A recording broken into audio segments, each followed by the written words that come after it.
네, 안녕하세요. 수출입은행 해외경제연구소에서 조선해운 산업을 담당하고 있는 양종서입니다. 근데 이게 이제 조선 쪽에, 오늘 이제 철강 쪽에서 이렇게 제가 여기저기서 발표를 하는데요. 이게 어쩌다 한 번씩 정말 철강업계에서 좀 불러서 말씀을 드릴 때가 있는데, 지금 오늘도 그날인데, 근데 이제 저희 조선업계에서 쓰는 단위하고 이제 철강하고 관련된 쓰는 단위가 좀 다릅니다. 그래서 이제 좀 내용을 철강업계 쪽에서 궁금해 하실 내용을 위주로 조금 이제 구성을 했고요. 이게 이제 지금 뭐 아까 대표님도 잠깐 말씀하셨지만 지금 조선업이 뭐 호황이고 뭐 미국 때문에 대박이 났고 이런 얘기들이 이제 계속해서 언론에 나오다 보니까 사실은 좀 조금 왜곡된 시각들이 좀 있습니다. 없지 않아. 근데 사실 그 얘기는 지금 다 잊어주시고요. 사실은 그런 뭐 대박이다, 뭐 호황이다 지금 사실 주가가 되게 높잖아요. 그래서 근데 그게 사실 그렇게 된 게 증권가 쪽에서 좀 지나치게 거품을 띄운 면이 있습니다. 근데 이제 오늘 이게 신문사라서 제가 이제 좀 말씀드리기가 조심스러운데 지금 증권가를 좀 비난하는 건 아니고요. 근데 조금 이제 사실이 다를 수 있어서 이제 뭐 여기 계신 분들은 다 실무를 하시는 분들이라 이제 현실이 좀 중요하지 않을까 해서 오늘은 희망적인 얘기보다는 사실은 조금 현실적인 얘기들을 준비를 했습니다. 그래서 우선 동향에 대해서 좀 말씀드리고 이제 스트레스틸 주최 측에서 후판에 대한 반덤핑 관세 영향을 조금 다뤄달라고 해서 여기 한두 페이지 정도 간단하게 넣었고요.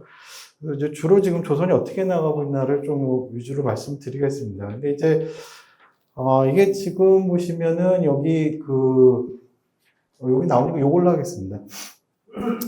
이 그래프는 지금 시간 관계상 오래 설명드리기는 어렵고요. 사실 이제 이때 호황기 때 이후로 이제 전 세계 해운 시장에 굉장히 심한 이제 선봉량 과잉, 그러니까 공급 과잉이 발생을 해서 사실은 2030년대까지 장기 불황에 접어드는 게 맞습니다. 근데 이제 이번 사이클에서는 좀 운이 좋아가지고 이게 탄소 중립 이슈 때문에 뭐 LNG 산업도 막 팽창을 하고, 그다음에 이제 해상 탄소 중립에 대한 규제들이 강화돼서 뭐 노후선 교체에 대한 수요도 있고 해서 이제 21년부터 다시 갑자기 확 살아나서 거의 뭐 호황기 때에 준하는 정도의 이제 수요들을 보이고 있어서 지금은 이제 뭐 이런 차에 사실은 하여튼 이쪽 산업을 좀 굉장히 좋게 이제 평가하는 분들이 많이 늘어났고요. 그래서 이제 좀 사실보다는 더 이렇게 좀 많이 긍정적인 평가가 있는 것 같습니다. 근데 이제 금년 들어서는 우선 수주 시장의 분위기를 보면, 그러니까 금년은 이제 작년 같은 경우에 이게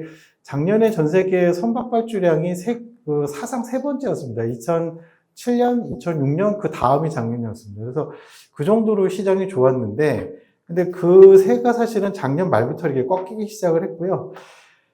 그래서 25년 시장에서는 사실은 조금 이렇게 확 한풀 꺾인 뭐 그런 모습이 나타나고 있습니다.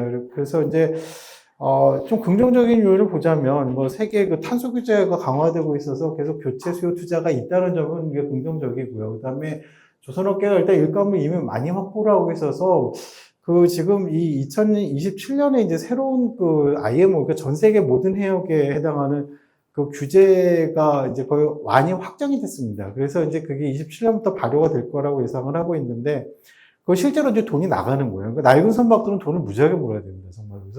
그래서 이제 이런 것들 때문에 이제 수요가 있을 건데, 지금 조선업계가 그러니까 완전히 일감 많이 확보하고 있기 때문에 서로 여기에 대비를 하려면 좀 경쟁적으로 잡아야 돼요. 그래서 그런 것들 때문에 좀 수요를 촉진하는 면이 있지 않을까 이런 생각이 있고, 국내 같은 경우에는 지금 미국이 중국 조선에 대한 제재안을 이제 시행을 곧 할 예정인데, 뭐 그것 때문에 좀 선사들이 눈치를 보느라고 한국 쪽에 이제 오는 선사들이 조금 늘어나고 있습니다. 요거 이제 뒤에서 다룰 텐데, 언론에서 얘기하는 것만큼 그렇게 대단한 효과를 보이고 있지는 않습니다. 생각보다는.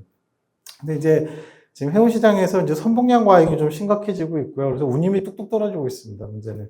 그리고 이제 뭐 지금 미국 쪽에서 자꾸 관세 가지고 난리를 치니까 이제 세계 경기도 안 좋고 물동량도 좀 안 좋아지고 뭐 그래서 이제 시황이 하락하니까 당연히 이제 선박에 대한 투자 심리도 위축이 되죠.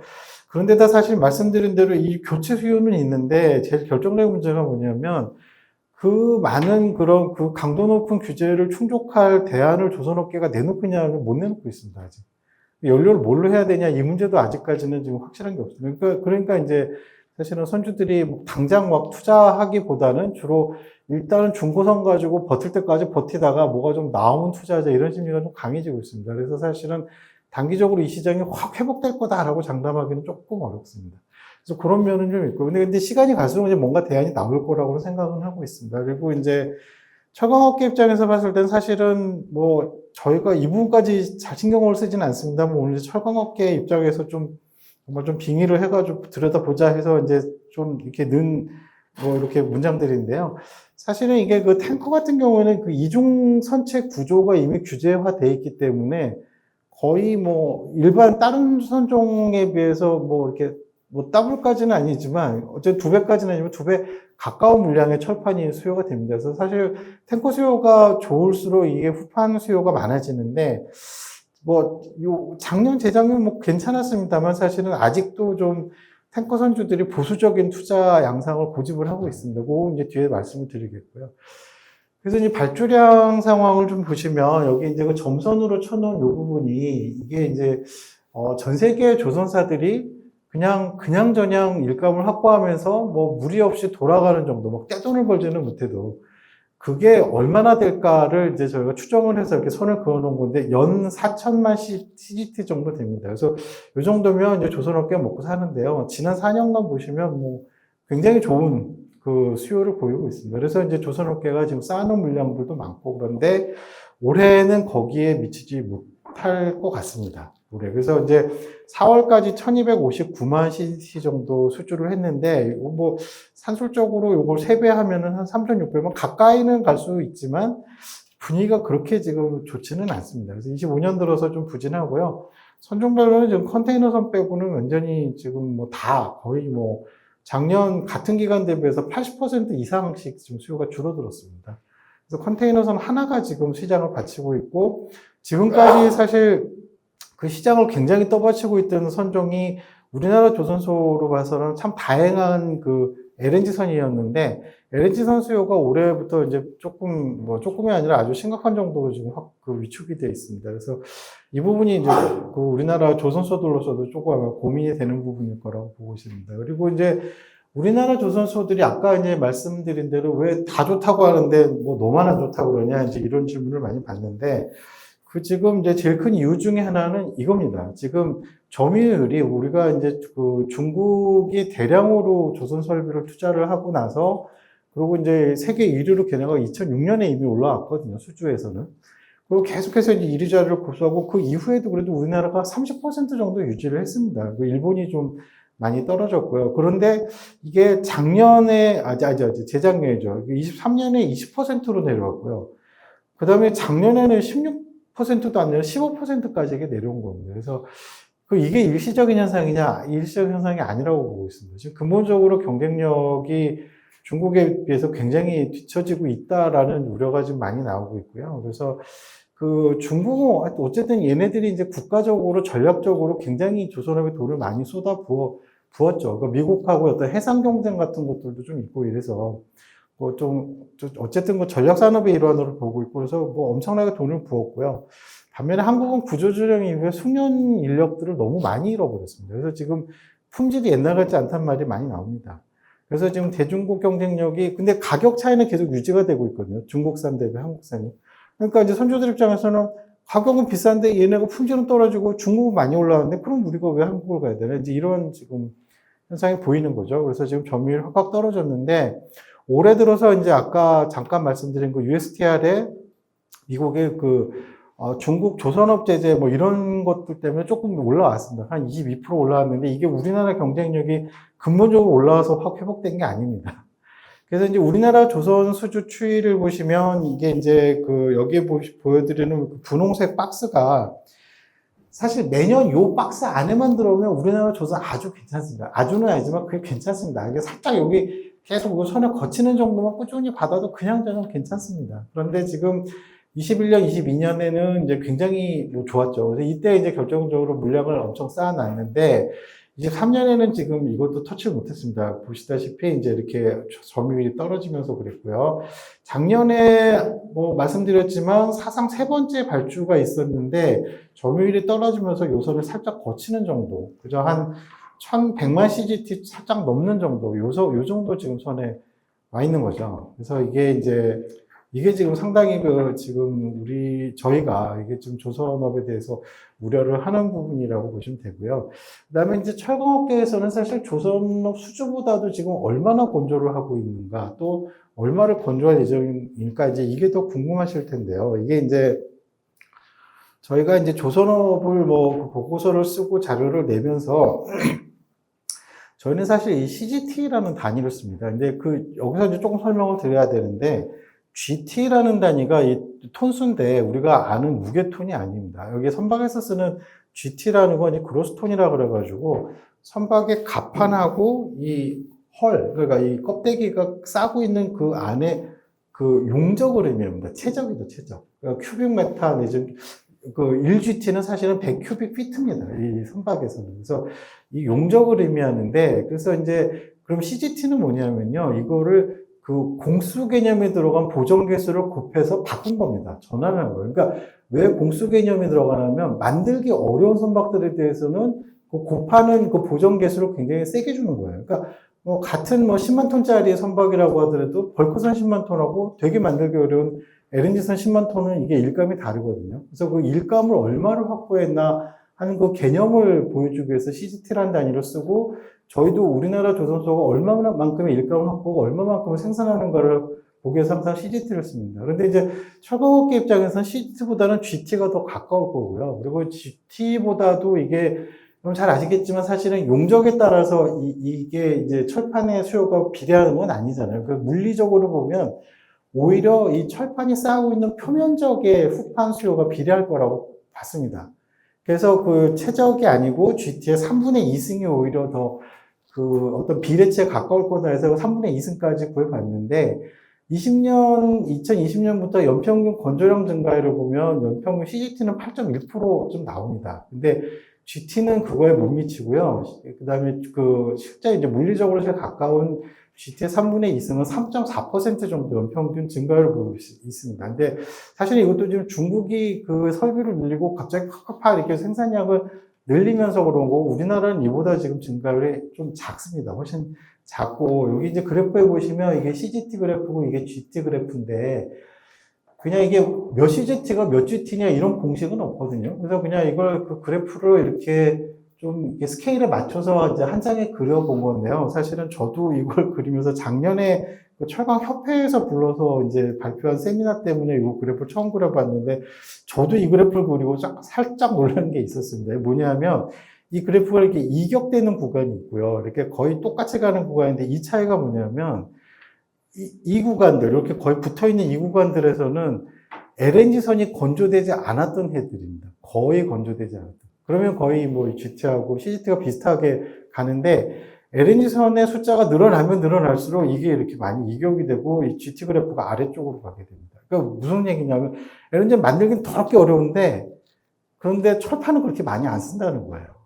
그러니까 용적도 얼마 안 되고. 그래서 사실은 LNG의 비중이 높을수록 그러니까 조선소가 느끼는 호황 대비 철판 수요는 얼마 안 된다는 겁니다. 근데 지난 2018년부터 지난 6년간 주로 LNG가 굉장히 많이 수주가 됐고, 지금 현장에서 만들고 있는 선박 중에도 LNG의 비중이 아마 50%가 넘을 겁니다. CGT로 봐서는. 그래서 지금 현재 이런 저성장 그래프, 그러니까 자, 보시면 전 세계 그래프가 이렇게 이격되는 거에 비해서 우리나라 그래프는 더 이격되고 있죠. 그러니까 우리나라가 워낙 LNG 선에서 강점을 가지고 있고 LNG 비중이 더 높다는 뜻입니다. 그래서 건조량을 이렇게 보면 우리가 대개 한 1년에 한 1100만 CGT 정도 꾸준히 건조했으면 좋겠다라는 정도의 이제 바람이 있는데, 그런 정도는 지금 가고 있거든요. CGT 단위로 보면은 이게 2023년에는 지금 해외에서 들어온 인력들의 숙련도가 떨어지다 보니까 이게 지금 월 평균 얼마 안 됐어요. 그래서 월 평균 생산량을 보면은 23년도에 77만까지 떨어졌습니다. 근데 제가 생각하는 건 아무리 그래도 90만 CGT는 나와야 된다는 게 제 생각인데, 작년에 90만 CGT를 넣었고요. 올해는 지금 106만 정도 가고 있습니다. 그러니까 생산량은 잘 늘어나고는 있습니다, 우리나라. 근데 이제 지금 현재 이게 그 LNG선의 비중이 높다 보니까 2020년 이후에 연평균 건조량 증가를 보면 시장으로는 뭐 LNG선이 워낙 많아졌으니까 6.7%잘 나오고 있어요. 건조량은. 그런데 GT로 들어가면 이게 2.2%고요. 그거에 3분의 2승을 하면 연평균 1.5% 늘어나고 있습니다. 그러니까 철강업계에서는 뭐 쟤들은 호황이라는데 왜 철판을 안 사가지 이런 의문이 아마 드실 거라고 생각을 해요. 그래서 이런 문제입니다. LNG선의 비중이 이게 지금 너무 높기 때문에 철강업계가 느끼는 그 경기하고 조선업계가 느끼는 경기가 조금 차이가 있습니다. 그래서 현재 국내 지금 그 건조량은 뭐 잘 늘어나고 있고요. 올해 지금 상당히 그래도 그 외국인들 인력으로도 나름 뭐 그냥 생산성이 그냥 잘 돌아가고 있는 정도로 저희는 판단을 하고 있습니다. 그리고 이제 또 하나의 문제가 뭐냐면 지금 이제 이게 신조선 가격이 사실 이게 2008년에 금융위기 나고 확 바닥을 친 다음에 거의 그 바닥에서 뭐 조금 움직이다 말다 뭐 내려갔다 올라갔다 뭐 이러면서 그냥 거의 바닥을 계속 기고 있었는데 그게 언제까지 갔냐면 무려 12년이 지난 2020년까지 그 신조선 가격 추세가 크게 안 변하고 쭉 바닥에서 유지가 된 겁니다. 근데 이제 2021년부터 이게 이제 그 경기가 살아났는데 사실은 조선 경기는 2020년 4분기부터 확 살아나기 시작을 했습니다. 근데 그때까지 워낙 이 경기가 그 조선 경기가 안 좋았기 때문에 조선사에서 일감을 확보해놓고 쌓아놓은 물량이 별로 없어요. 그러면 사실은 수요가 그때 늘어나더라도 선박 가격이 바로 안 오릅니다. 그러니까 조선 영업하는 사람들이 일단은 막 뭐가 나오니까 막 좋다고 싼 값을 막 받는 거예요. 그래서 이제 어느 정도 채우면 이제부터는 그 값을 못 받습니다. 이제 이러면서 이제 약간 배짱을 튕기죠. 그러면 이제 배값이 올라갑니다. 그래서 2021년부터 올라가기 시작을 했는데 지금 2024년 한 4분기 초 정도가 이제 정점에 왔죠. 정점에 왔는데 보시면은 사실 벌크선이 이제 이건 우리나라에서는 아예 안 만들고요. 중국에서 다 만듭니다. 벌크선은. 근데 벌크선이 한 41% 정도 저점 대비 올라왔고요. 그 외선종은 뭐 순정별로 51에서 57%까지 올라왔습니다. 그래서 사실은 제 기대감은 지금 이제 조선 업체들이 보통 23년, 뭐 경우에 따라서 22년 이때까지 적자였고 23년에 흑자 전환한 데가 있고 24년에 흑자 전환한 데가 있는데 어쨌든 24년부터는 다 흑자 전환이 됐거든요. 그래서 영업이익이 적어도 10% 정도 될 줄 알았어요. 제 기대는 안 됩니다. 그렇게. 그러니까 그게 지금 이제 후판 가격이 일단 코로나 이전보다도 좀 올라와 있고 지금 경기는 되게 안 좋은 걸로 알고는 있습니다만 그리고 뭐 기자재 값들도 다 올랐고 무엇보다도 사실은 인건비가 올라가는 중입니다. 근데 사실 전 세계에서 용접하는 사람들한테 지금 최저임금을 주는 나라는 한국밖에 없을 것 같습니다. 용접하는 사람들이 전 세계적으로 늘 부족해요. 어느 나라나 부족합니다. 그래서 원래 용접하는 그 용접업공들의 그 인건비가 높은 편인데 우리나라 조선소들이 지금까지 경기가 안 좋으니까 거의 뭐 최저임금 수준까지 낮췄었죠. 그러다가 이제 일감은 늘어나고 사람은 없고 외국에서 들어와야 되고 뭐 이런 정도가 되니까 이제 이게 막 빠르게 올라가기 시작을 하고 있습니다. 인건비가. 그래서 이제 인건비들이 올라가고 그러니까 이게 조선업계에서 뭐 이렇게 얘기를 들어가도 이게 안 남는다는 걸 얘기를 합니다. 그래서 지금 영업이익률이 뭐 그렇게 높은 수준은 아니고요. 그래서 이제 그건 이제 좀 이따 다시 보여드리겠습니다. 근데 그보다 더 문제는 이게 이제 작년 4분기에 그냥 약간 유지되거나 살짝 떨어지거나 이런 정도 추세를 보이더니 이제 금년에 이 수주가 줄어든 탓도 있지만 지금 문제는 중국이 지금 설비를 한 30% 증설을 해놨어요. 증설을 추진을 하고 있고요. 그래서 얘네들 문제가 있고, 그 다음에 한국이 지금 점유율이 줄어들다 보니까 중국하고의 가격 격차를 낮출 수밖에 없는 상황입니다. 그러다 보니까 이 가격이 지금은 뭐 올라갈 요인보다 내려갈 요인이 훨씬 많습니다. 그래서 이제 올해 들어서 본격적으로 내려가기 시작한 것 같고요. 선종별로 뭐 작은 거는 작게 내려간 건 한 1%, 좀 많이 내려간 건 한 5%까지 지금 하락하는 추세를 보이고 있습니다. 그래서 이게 지금 사실은 조금 우려되는 부분이긴 합니다. 미국에 대해서 이제 그 신정부가 지금 뭐 중국 조선소로 가면 무슨 뭐 잡아 죽이려고 막 하니까 이게 지금 뭐 대박이 났다고 언론에서 떠들고 있는데 아까 말씀드린 대로 이 부분이 지금 증권사 쪽에서 굉장히 좀 이렇게 거품을 만들고 있는 부분인데요. 이게 USTR에서 처음에 이제 2월 하순에 발표했던 초안은 정말 뭐 살벌했습니다. 그래서 초안을 보면은 무슨 그 선사가 한국산 배를 갖고 들어오든 중국산 배를 갖고 들어오든 뭐 미국항에 들어올 때 그 선사가 지금 니네가 중국산 배를 몇 프로 가지고 있어? 이 기준 하나하고 지금 발주해놓은 선박들 중에 중국 조선소에 몇 프로 발주해서 이 기준 하나를 하고 이 두 가지 기준으로 각각 최대 100만 달러씩의 항만 수수료를 물린다고 처음에 발표를 했어요. 그러니까 그것도 입항 한 번, 그러니까 두 개 항을 들르면 최대 400만까지 물 수가 있는 건데, 이게 근데 말이 안 돼요. 이게 보고서도 이거 가지고 하나 낸 게 있는데, 사실은 제가 봐도 말이 안 돼요. 그래서, 그러면 이제 미국에서 이 물류비 그 상승이 정말 이게 뭐 감당이 안 될 수준입니다. 그래서 이제 뭐 이 정도까지는 안 될 거고 이제 그 좀 개선이라기보다는 좀 완화된 안이 나올 거라고 봤는데 그게 이제 4월 17일인가 나왔죠. 4월 17일로 기억을 합니다. 4월 17일 날 나왔는데 그냥 중국산 배로 입항하는 경우에 연 5회에 한해서 그냥 미국 항이 몇 번 들어도 한 번. 그러니까 사실은 중국산이 아니고 한국산 배로 들어가면 돼요. 그러니까 선사들마다 미국 영업할 때만 거기에만 한국산이나 일본산을 배치하면 됩니다. 그래서 대개 한 40% 정도만 갖고 있어도 별로 무서울 게 없고요. 대신 중국 그 선사는 여기 거의 못 들어올 정도의 페널티를 어마어마하게 물려놨습니다.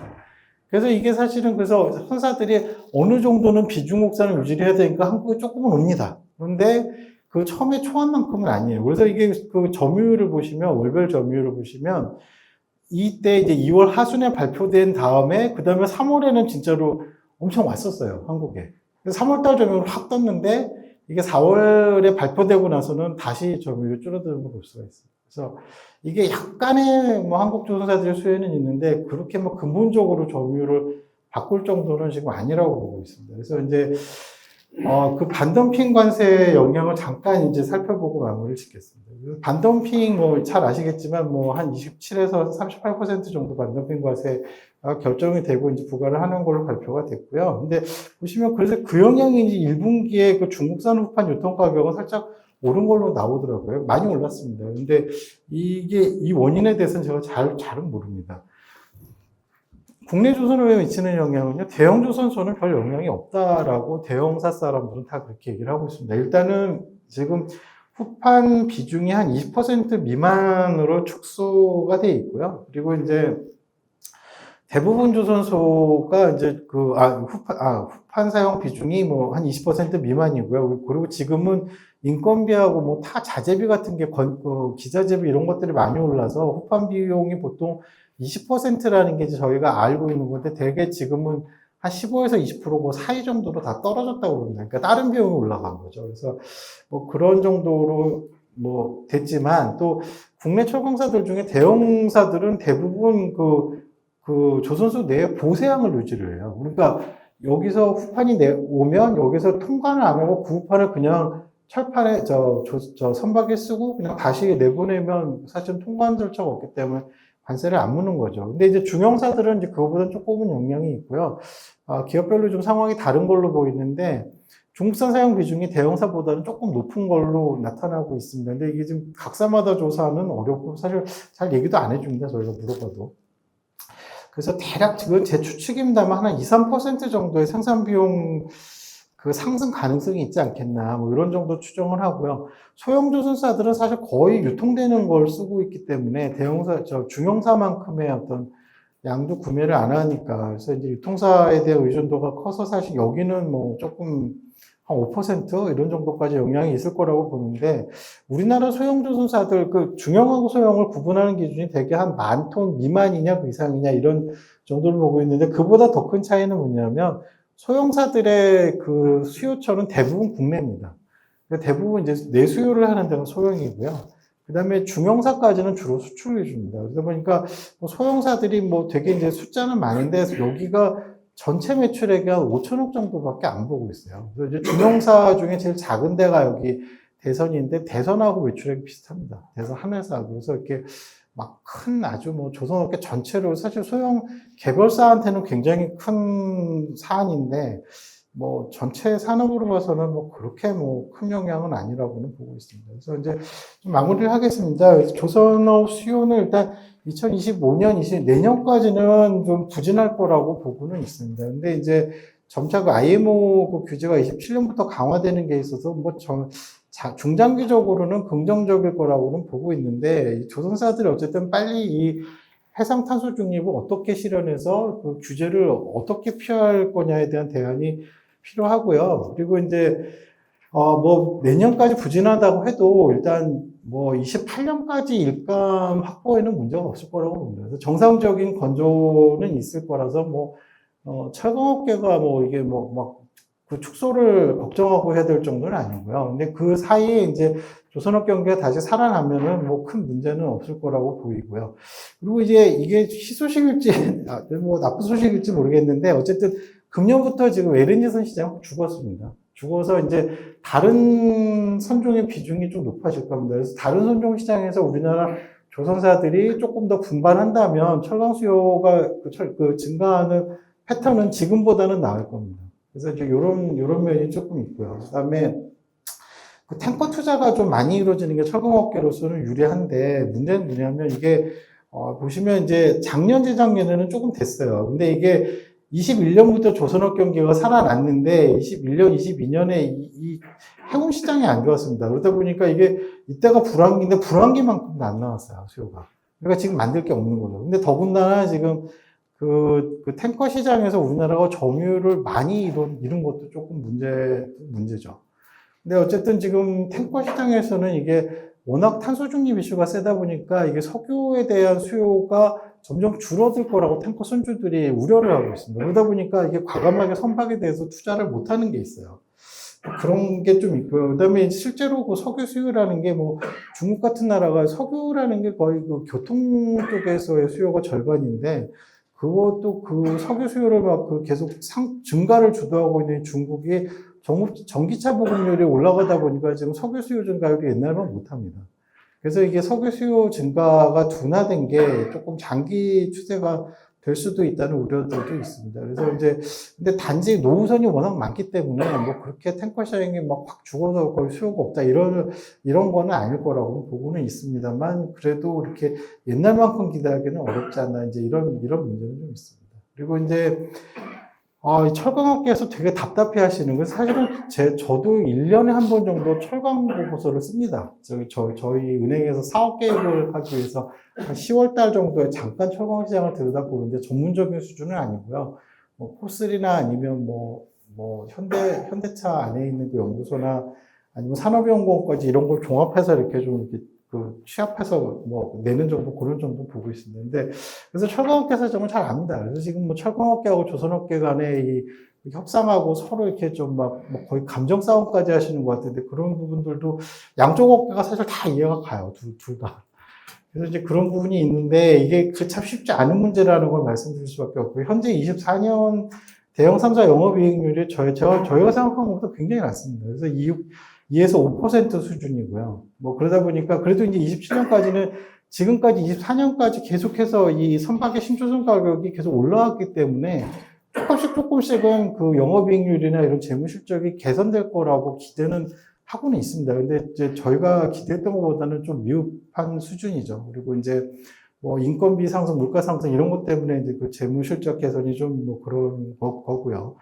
그리고 또 지난 10년간 이 사람들이 워낙 뭐 조 단위의 적자들을 봐온 사람들이라서 이게 지금 이제 벌어서 메꿔야 되는데 이게 좀 부족한 수준입니다, 현재. 사실 굉장히 좀 제가 보기에도 답답합니다. 지금 재무실적 이거밖에 안 되나 하는 정도로. 그래서 이제 25년에서 26년에는 지금 선박 가격이 약간씩 내려오고 있기 때문에 심지어 약간 재무실적이 안 좋아질 우려도 약간은 나오고 있고요. 그리고 이제 그래서 아마 조선업계에서는 여전히 그 후판 가격 인상을 억제해달라는 요구가 아마 계속 지속될 거라고 봅니다. 그것도 굉장히 강도 높게 지속될 거라고 생각을 합니다. 어쨌든 수익률이 낮은 거하고, 그 다음에 이 사람들이 수익률이 좀 나온다고 해도 사실 그 수익률을 막 이렇게 즐길 수가 없는 게 가격을 낮춰야 돼요. 지금 옛날에 그 품질이 유지가 안 되고 있기 때문에 중고 경쟁을 하려면 어쨌든 그 갭을 낮춰서 경쟁을 할 수밖에 없거든요. 그러니까 지금 사실은 철강업계에서 후판에 대해서 이제는 니네도 돈 좀 버니까 돈을 좀 내놔라 이런 것들을 수용하기가 어려운 상황입니다. 그래서 아마 이런 줄다리기는 뭐 앞으로도 계속될 거라고 뭐 그렇게 보고 있습니다. 네, 오늘 준비한 내용은 여기까지입니다. 감사합니다.